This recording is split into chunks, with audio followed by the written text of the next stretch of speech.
One of President Trump's nominees, who served in Arkansas Governor Mike Huckabee's administration, picks up the evidentiary trail on the Clinton Foundation. Nobody ever got anything from the State Department because they supported the Clinton Foundation. What it means now that a prosecutor is officially investigating allegations of corruption by America's first couple. Will the outcome be different than it was under former FBI Director James Comey? Shannon investigation. And fact-checking Michael Wolff's fire and fury. What's true? What's false? We'll investigate. Plus, an Arkansas woman takes off after winning big from a lottery ticket, but her co-worker claims they were supposed to split the jackpot.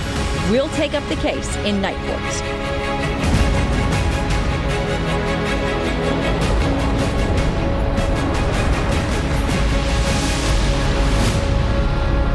Hello and welcome to Fox News at Night. I'm Shannon Bream in Washington. New tonight, there are now reportedly at least 4 official inquiries involving former presidential candidate and Secretary of State Hillary Clinton. The Justice Department is deciding if a special counsel might be needed on the sale of U.S. uranium mining assets to Russia. Hillary Clinton's State Department was one of 9 agencies that signed off on the deal. There's also a potential probe into a report you've seen right here on Fox News at Night. Allegations the Obama administration slow-rolled or even stopped a DEA investigation into millions of dollars in Hezbollah drug and weapons trafficking, so it didn't interfere with diplomatic efforts on the Iran nuclear deal. Clinton was Secretary of State during the Obama administration. Last night, we spoke exclusively to the DEA agent in charge at the time.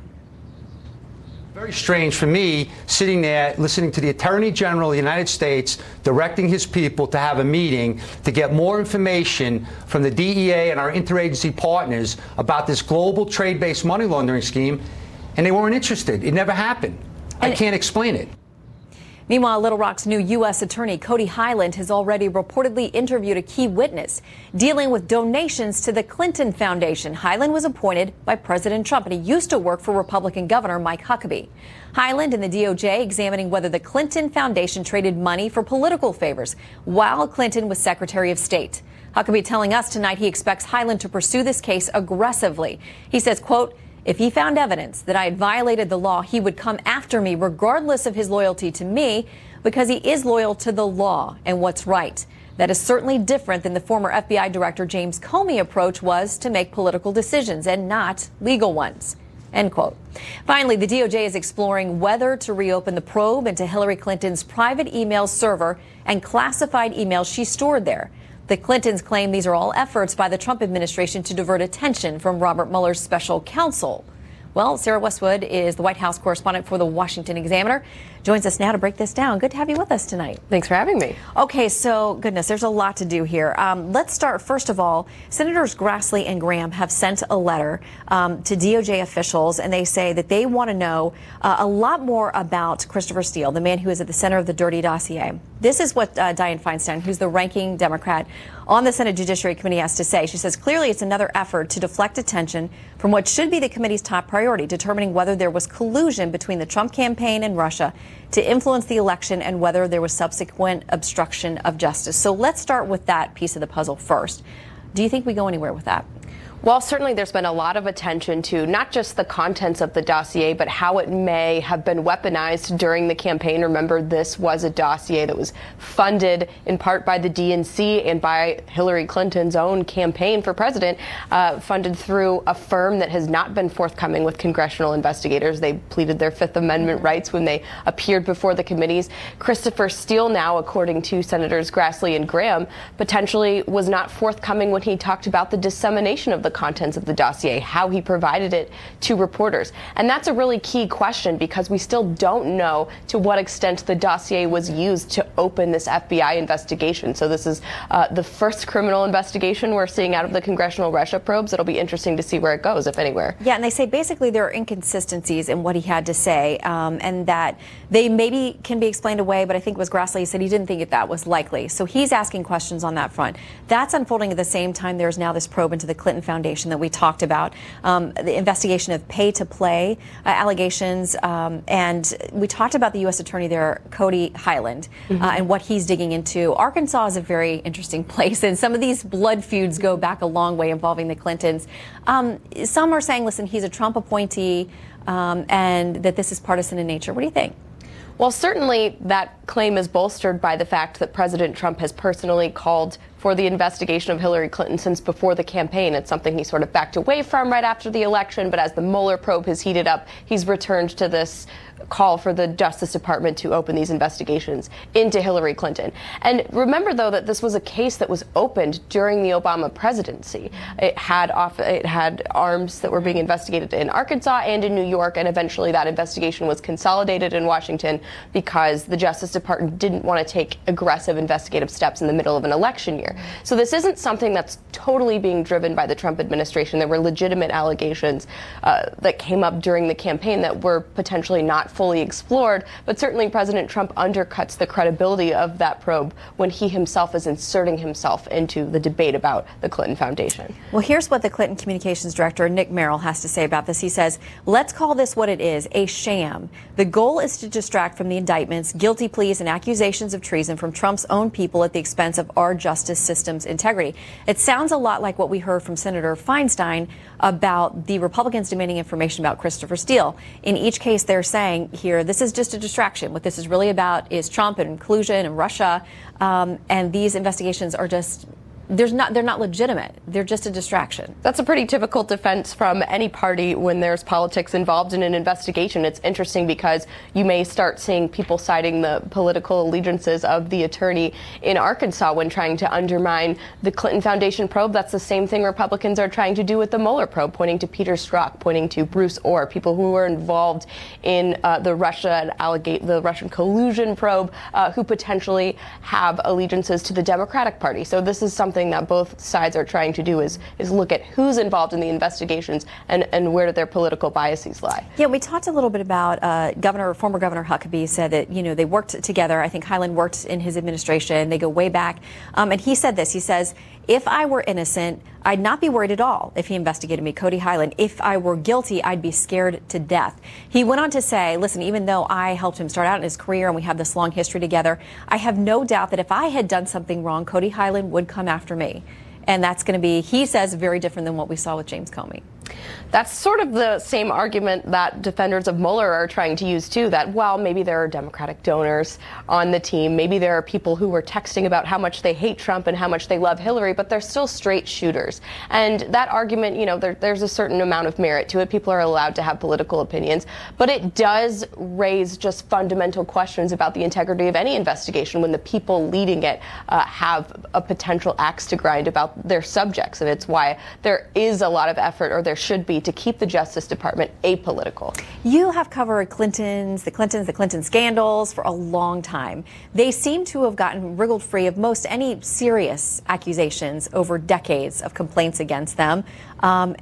Folks could say that's because they're innocent. These were all sham investigations. How do you think they're feeling tonight with these renewals on numerous fronts? Do you think that they're sitting there thinking, listen, we've been cleared before, we're going to be fine? Or do you think there's ever any real fear with the Clintons that some of this could be to their detriment? Well, certainly I think the Clintons are probably hoping that this has all been litigated before in the court of public opinion. There were a lot of people who thought there was no there with the emails. There were a lot of people who thought that she skated free on mishandling classified information, that the Justice Department used kid gloves in that investigation. So I think a public opinion is probably pretty set. People believe what they believe about the cases at this point because they've been in the public eye for so long. And there are people who think that the Clintons, certainly there's been so much smoke surrounding them for so long that there must have been many fires. There are others who think that they've just their whole lives been victims of the vast right-wing conspiracy. And that view is so set with people that it's hard to see these investigations changing folks' minds, barring some bombshell. Yeah. Well, we'll see what investigators come up with and what they do ultimately decide to pursue. Sarah, great to see you. Good to see you. Have a great weekend. You too. All right. Conservative watchdog group Judicial Watch is praising the Justice Department's decision to look at the Clinton Foundation, saying the previous investigation was, in their words, a farce.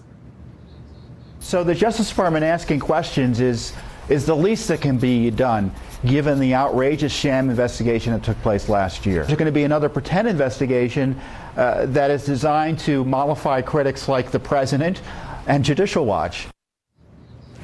Joining me now from Judicial Watch is Chris Farrell, the Director of Investigations and Research. Chris, great to see you again. Hey, Shannon. Okay, so what do you make of this restarting of the foundation investigation? Because we know, as Sarah said, that some of these things have gone on for years. In part, the Washington Post says this: the FBI has been investigating the Clinton Foundation for months. This newest track, it sounds like, reviving a probe that was dialed back during the 2016 campaign amid tensions between Justice Department prosecutors and FBI agents about the politically charged case. I mean, Chris, in your estimation, aren't many of those same people still going to be there? They are, but the important thing to realize is that through our litigation, we've uncovered records and documents that demonstrate that there's absolutely no daylight between the Clinton Foundation and Secretary of State Clinton while she was serving in office. And for example, there's one particular email from Doug Band, who is a Clinton Foundation official, communicating with Huma Abedin, where he says, hey, the Crown Prince of Bahrain has exercised all the normal channels and he can't get a meeting with the secretary, meaning Secretary Clinton. And Doug Band says to Huma Abedin, he's a high dollar donor, so we need to put him in contact with the secretary. So here's a Clinton Foundation official acknowledging that the routine normal channels have failed, that this guy's a high dollar donor and they have to get him special access to the secretary. I mean, this in black and white, in their emails communicating internally with each other, it demonstrates that extra privilege, that extra access, this pay-to-play mentality. This is produced to us through our litigation, and it's just one example of literally hundreds of others. Well, do you think that this will have a different result, though? Because a lot of folks will say, listen, the Clintons are sophisticated. Some of this information was out there before. Nothing happened. A lot of the same actors are still there, plugged into the DOJ, to the FBI. And this isn't going to be that different from what Jim Comey turned up. You know, that's what they rely upon, frankly, is a certain degree of fatigue and exhaustion from the public, and having, their spokesman go out and say, oh, not this again. The problem is that at this point, we have actual documents. We have people that we've taken depositions of, like Huma Abedin and Cheryl Mills and others, where the case is not good. It looks rough. The sad thing is that it was up to Judicial Watch literally for years to uncover this stuff and to press the case. And based on the foundation that we've already laid, now the Justice Department, with a fresh set of eyes, is really obligated to go forward and conduct a legitimate investigation. When you have a subject interview of Mrs. Clinton on the 2nd of July last year, and she isn't Mirandized, and it's not under oath, and there's no transcript, no other federal government employee or any government employee, period, in her position would ever be treated that way. And I say that because I'm a former special agent of Army counterintelligence. I've done national security crime investigations and successfully had people jailed for a tiny fraction of what Mrs. Clinton has done. Yeah. And investigation 101 is when you say I don't recall 39 times in one interview, you pause and you pull out her non-disclosure agreement that she signed and you show it to her and say, now, does this refresh your recollection? Let's move forward to the questions. How is it that you can say you don't recall? And none of this was done.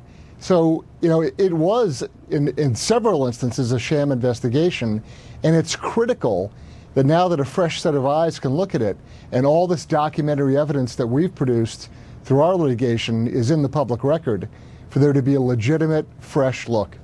Yeah, and speaking of another fresh look, I just want to quickly note the chairman of the Senate Judiciary Committee, Chuck Grassley, also sent out another letter this week saying he wants an investigation to James Comey's disclosure of the memos that led to the reporting in the New York Times. He sent out a letter and he says this, asking the DOJ, the FBI, have you initiated an investigation into the matter of whether Mr. Comey improperly disclosed classified information by providing these memoranda to Professor Richmond? That's the one who then leaked the information to the media. If so, what's the status of the investigation? If not, why not? Just very quickly, do you think that goes anywhere? It will, because former Director Comey is a leaker. He took classified information and knowingly and willingly passed it on to a cutout to get it published in the New York Times. His work product, he absconded with federal government records and then unlawfully leaked them. In my opinion, He is a prime suspect for prosecution under 18 U.S.C. 793F, which is mishandling of national classified information. And I don't know how he walks away from that. His testimony on the 8th of June in front of the Senate Intelligence Committee, when he finished his testimony, he should have been Mirandized as he walked out the door, because he admitted to doing just that, passing on classified information. Well, it's outrageous. And the Attorney General has vowed that he's going to crack down on those leaks, so a lot of people want to see that happen in this case. We'll see if it does. Chris Farrell, thank you very much for dropping in. Shannon. And by the way, we just got this picture in from the White House showing President Trump chatting with Senate Majority Leader Mitch McConnell and others at Camp David. Check it out. You can see House Speaker Paul Ryan engaged in conversation there next to the president. This is being billed as a legislative dinner, and they're looking ahead to what's next, meeting at Camp David after 3 big moves by the president this week. Red meat for conservatives, anathema to the left, tightening up marijuana laws, opening new waters for oil and gas drilling, and suspending aid to Pakistan. We're sure they're talking about that and much more. What's next? Let us know what you think. Tweet me at Shannon Bream to say, what do you think they're talking about at Camp David this weekend? Oh, to be a fly on the wall. Well, American business is booming, and fewer Americans are on food stamps. Plus, unemployment among African Americans hits a record low. A debate on why you may not be hearing about all the good economic news. And more fallout from Michael Wolff's controversial book claims that, quote, 100% of the people around the president are worried about his mental state. Pastor Robert Jeffress spends a lot of time with the president and first lady. He joins us to address the allegations next.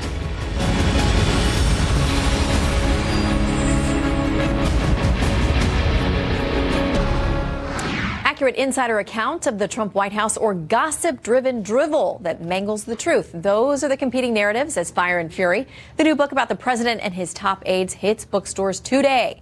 The White House tonight pushing back hard against the author and his alleged access inside the West Wing. Somebody who actually does have access there. Peter Ducey joins us with the very latest. Good to see you tonight. And Shannon, Michael Wolff may need to check his math, because today, again, he insisted that 100% of people around President Trump are questioning the commander-in-chief's mental capabilities. But that percentage appears to be shrinking because the people who are actually around the president say that Michael Wolff is wrong, like Secretary of State Rex Tillerson, who told CNN this morning he's never had a reason to question the president's mental fitness. We've also got a new denial tonight from the famous Democrat who Wolff writes was lobbying the new Republican president to win the ambassadorship to the UK, Vogue editor Anna Wintour. Wintour's rep is quoted today as saying that story is preposterous. Somebody already living across the pond, Tony Blair, is also accusing Wolff of making up a story about him, which describes the former British Prime Minister of warning Jared Kushner that Trump was being spied on by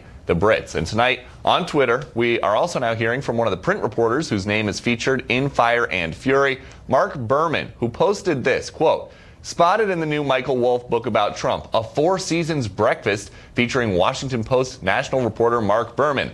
I have never had breakfast at the Four Seasons, never actually been there, but now I wonder if I can use this to go eat there and expense it. Berman says Wolff probably meant a lobbyist with the same name and that he actually couldn't have been there at that breakfast because he was attending the birth of his child that day.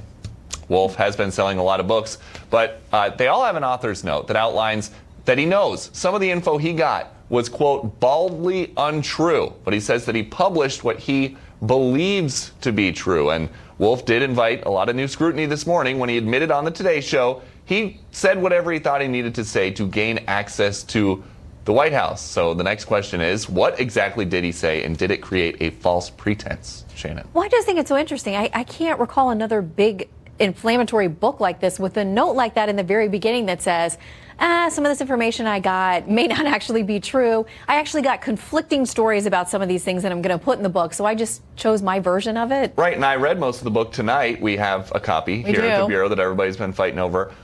There is no mention, he does not flag which passages are from the people that he says he knows were lying. It's just a little note at the beginning. He's going to sell a lot of books, but that note, if you and I try to put that in our upcoming features of best-selling books, I don't know if it's going to work. Mine's a picture book, so I don't know if that's Keep working on it. And we'll feature it right here on Fox News at 9. Thanks, Peter. Thanks, Jamie. All right, Michael Wolff also making some stunning claims about those closest to the president, including his own family, questioning Mr. Trump's mental fitness. According to your reporting, everyone around the president senior advisors, family members, every single one of them questions his intelligence and fitness for office. Let me put a marker in the sand here. 100% of the people around him. The one description that everyone gave, everyone has in common, they all say he is like a child. They say he's a moron, an idiot. Wow. All right. But my next guest disputes that statement, having spent a lot of time from the days of the campaign all the way through just days ago with the president and the first lady. Pastor Robert Jeffress is senior pastor at First Baptist Church in Dallas and a Fox News contributor. Pastor, great to have you with us tonight. Thanks, Shannon. All right, I want to give you a couple specific things to respond to. First of all, we have this recollection about the First Lady on the night of the election.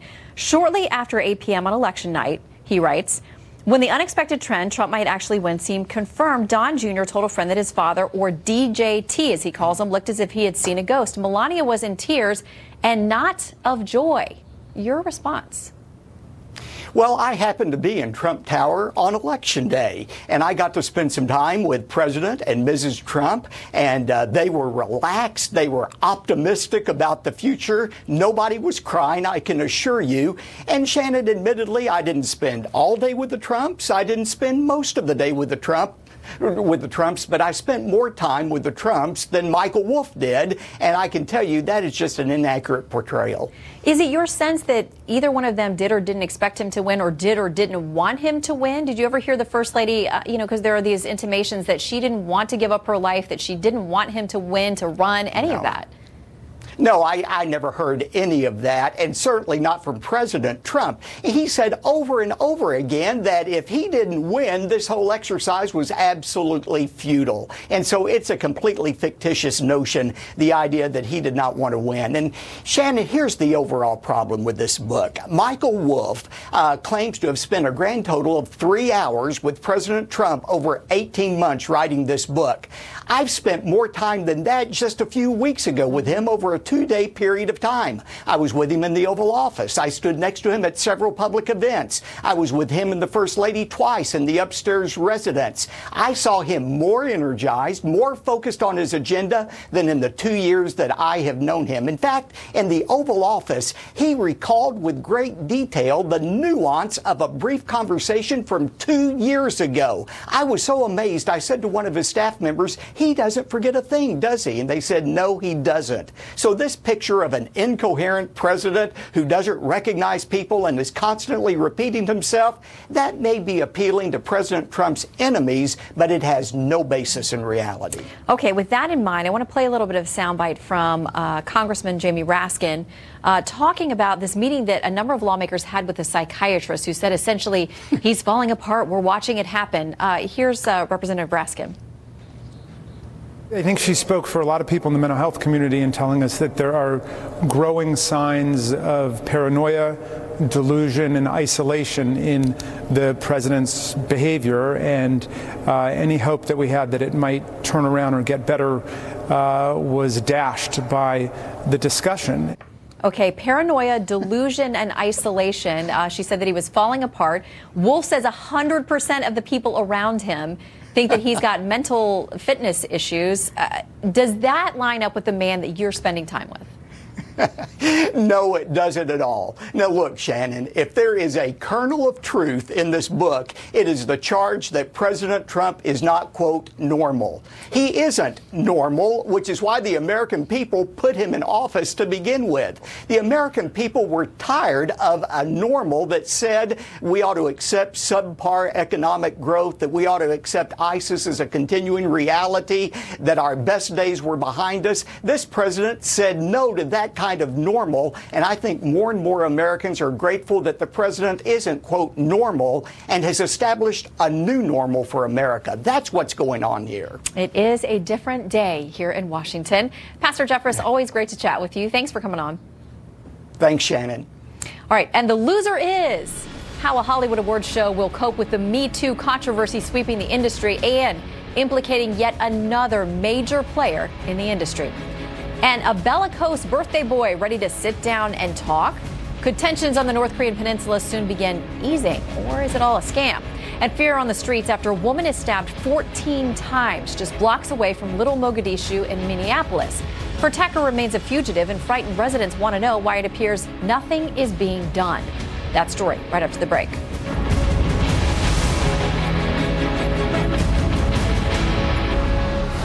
Another claim tonight of sexual misconduct and assault against a film industry power player comes ahead of a major award show this weekend, first of the season. Threatens to be overshadowed now by the storm of allegations that has toppled actors, producers, and screenwriters across the industry. Trace Gallagher in Los Angeles with the late-breaking details. Hi, Trace.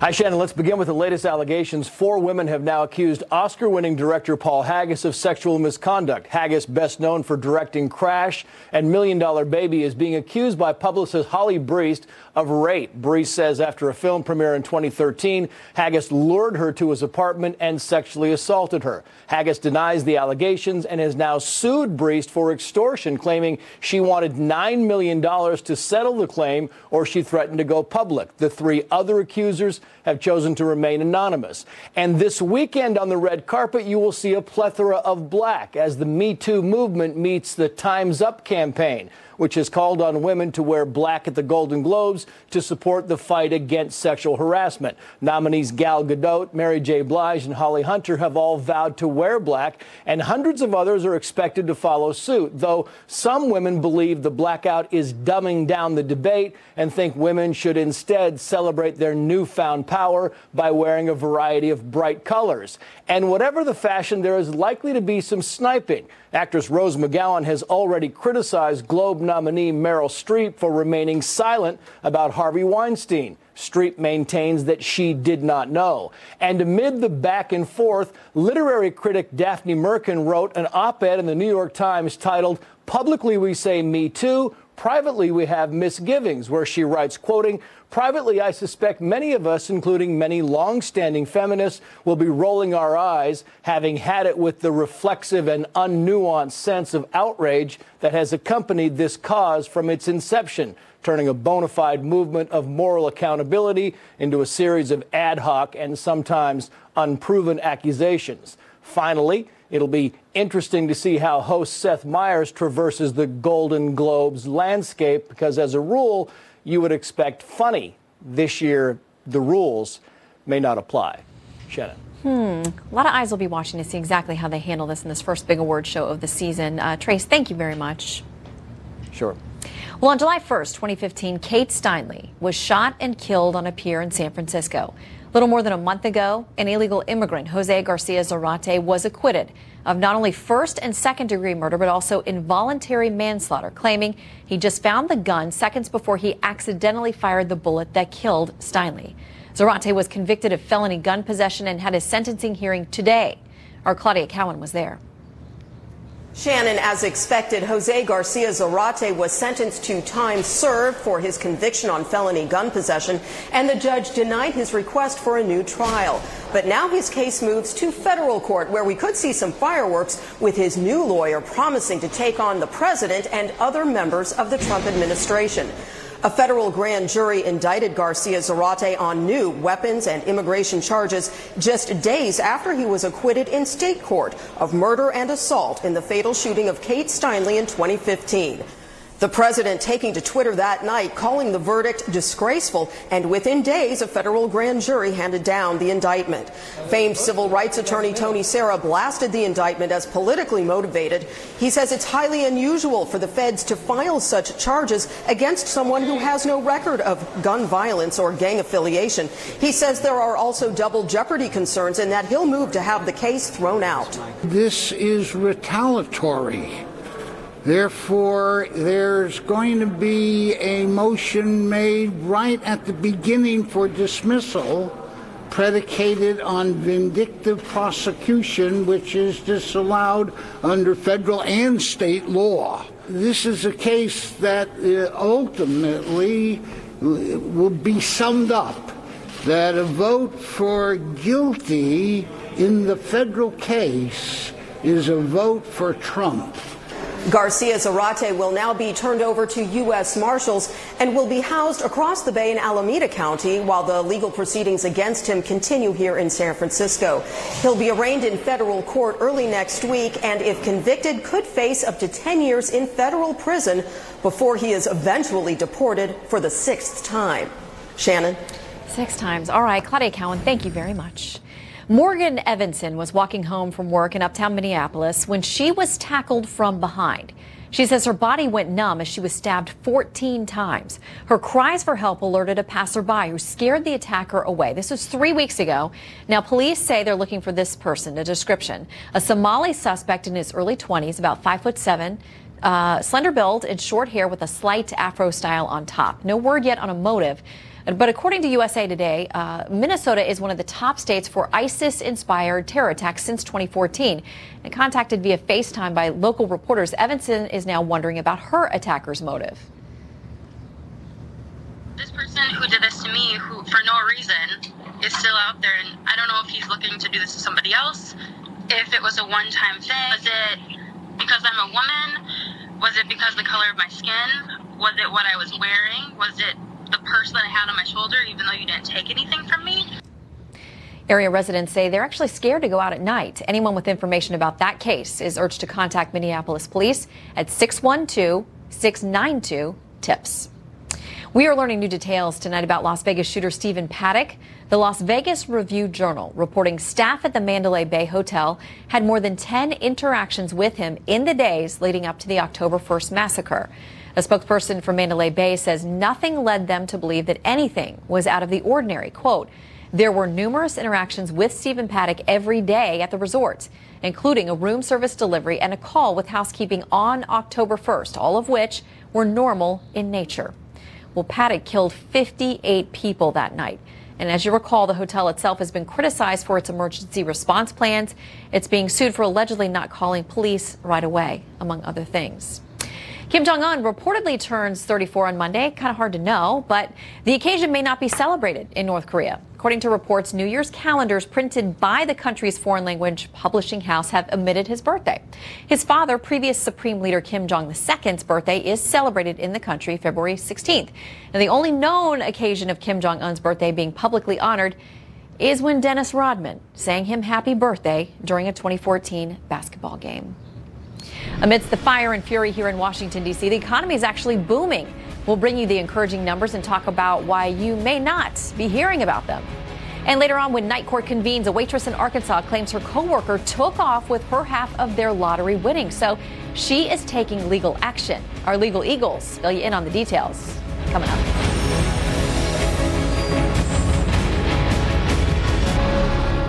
Amidst the fire and the fury of Washington, D.C. right now, you may have missed some good economic news.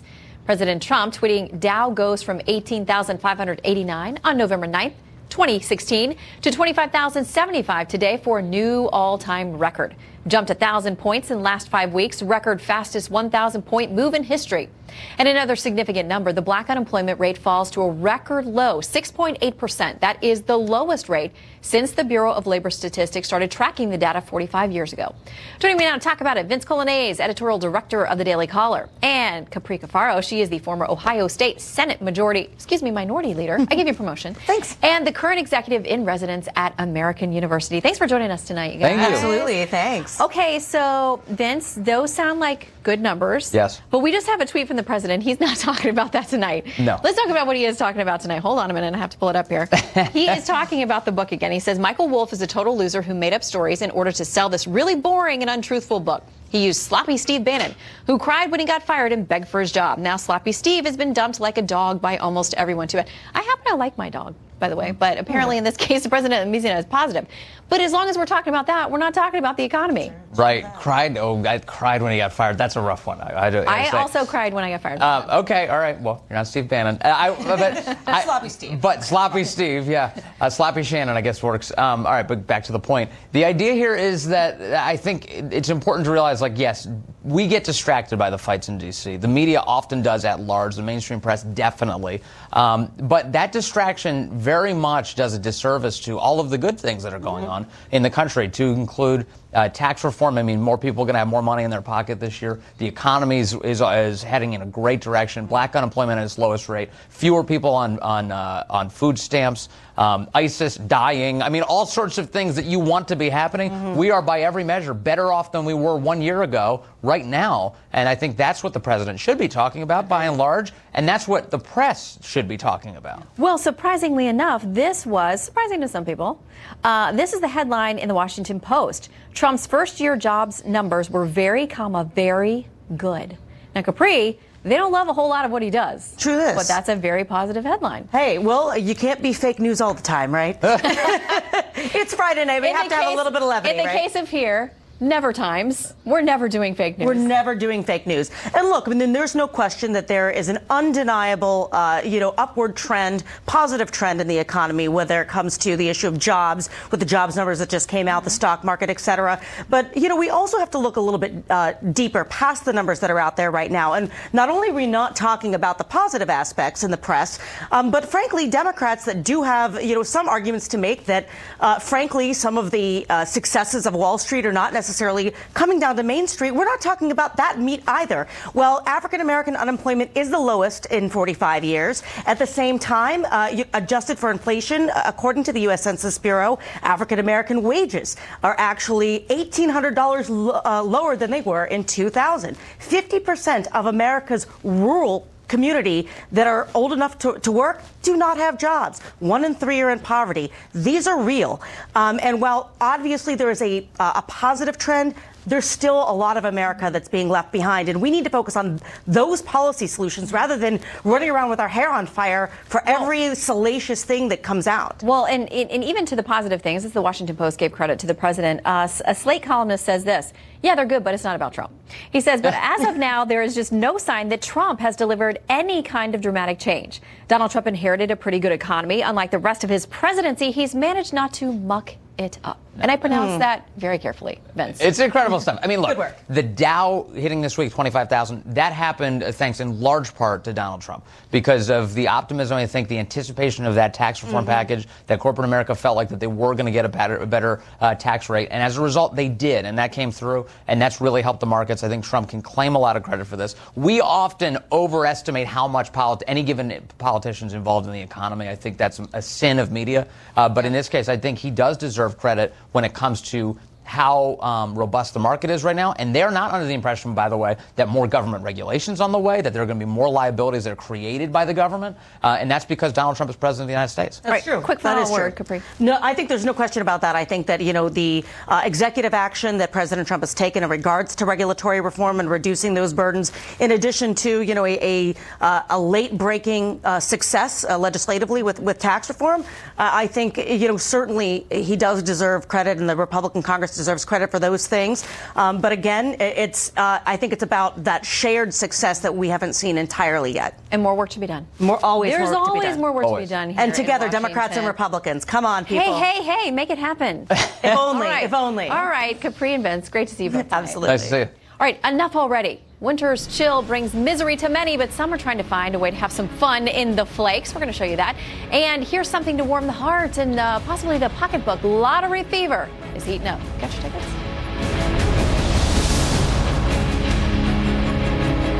Time now for Night Court. It is fairly common in a lot of offices for coworkers to form an office pool for things like big lottery tickets. But what happens when one coworker hits the jackpot and takes off and runs without sharing the winnings? Well, that is the subject of tonight's Night Court case. Leslie Underwood has filed suit against her coworker, Mandy Van Houten, after she ran off with $300,000 that she won from the Arkansas State Lottery.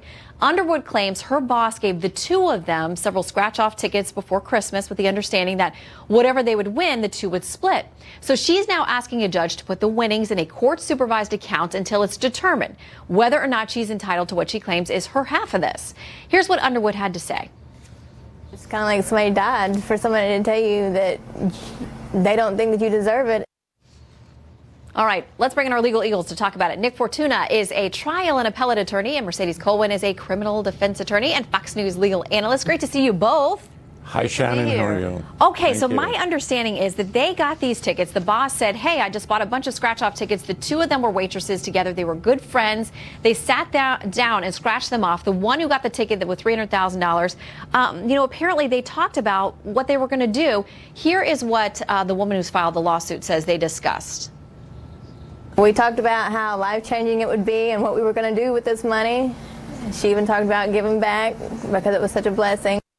All right, so instead of that, Leslie apparently says that Mandy shows up then with the big, huge, giant fake check that you've won the lottery. And that's how she found out her friend was taking the whole $300,000. Nick, who's in the right here? Well, certainly Miss Underwood is. Under state law, and most states will recognize a value in the property right in the lottery ticket. There's some states have prosecuted people for stealing winning lottery tickets. I think in this circumstance, it's just a matter of showing the evidence that she received this ticket from her boss and that they were supposed to split it. And when she does, I think she has a very good case. I think the judge should set aside half the money to make sure that it isn't spent until he makes his final decision. Yeah, they're essentially asking for an injunction or temporary restraining order so that the money will be frozen right now and that they can work it out. She says there's very little harm to the woman who took off with the $300,000 if they freeze that money so they can work this out first. But Mercedes, it's funny because the boss, even as this was playing out and the two were sitting there excited over the ticket, he said, you guys aren't going to be friends after this. It's really tricky in these lottery cases. Oh, so prophetic. And by the way, here's our lottery ticket. I have in the spirit of our discussion, courtesy of Fuzia Fanan. She said she will share her lottery winnings, $450 million right here between the four of us. I love it. Absolutely right, exactly. But it's great. I mean, this happens all the time with these lottery winnings. And frankly, Miss Underwood doesn't have any consideration because the big issue here is where's the contract? Where is either, if it's written, a verbal agreement, a verbal contract, where's the consideration? There was no money exchanged. Miss Underwood didn't give any money for those scratch-off tickets. She didn't do anything of value in order to derive a benefit from that contract. And when you look at the cases talking about whether these lottery winnings will be split or not, they look very specifically at the consideration. So even if, let's say, there were dozens and dozens of these tickets and they're scratch off and they're sitting there laboriously going through these tickets, that's enough consideration if Miss Underwood had done that to say, well, of course she should have part of the winnings, but there's nothing there's no money, there's no sort of labor that she expended in order to derive a benefit. A lot of these cases really fall on whether there's a contract. There isn't one here. I'm sorry, just real quick, Nick. I looked under Arkansas law. I'm not a member of the bar there, so I had to look this up. But they do recognize verbal contracts. And one of the issues that the plaintiff is going to have to work through here is that the woman who took off with the ticket is the only one who signed the back of that ticket and went and collected the money.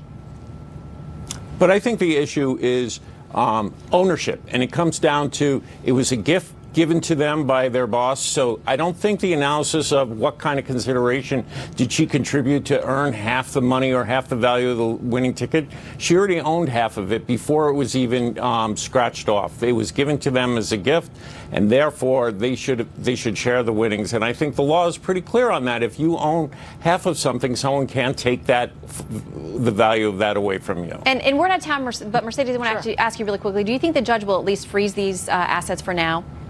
Certainly, because already we see that she's already left, and there isn't any follow-up as to where she is. They're trying to contact her, and because it can be spent pretty quickly, an injunction is probably the way to secure that money. All right. Well, we're all going to win the $450 million this weekend. So, Nick and Mercedes, I will see you soon. Thank you. Thank you. Have a great night. You too. All right. Bomb cyclone has dropped temps well below zero in parts of the country, but some other folks are trying to make the best of this deep freeze. That's next. Chances are you've heard about the bomb cyclone by now. The record-breaking cold air and gusty winds have dropped temperatures into the negatives in a lot of parts of the country. But that is not stopping some folks from having a lot of fun. Check out this video showing Massachusetts residents snowmobiling and snow-kiting. One man even playing fetch with his dog and a snowball. We love dogs. Most watched, most trusted, most grateful you spent the evening with us. Have a great weekend.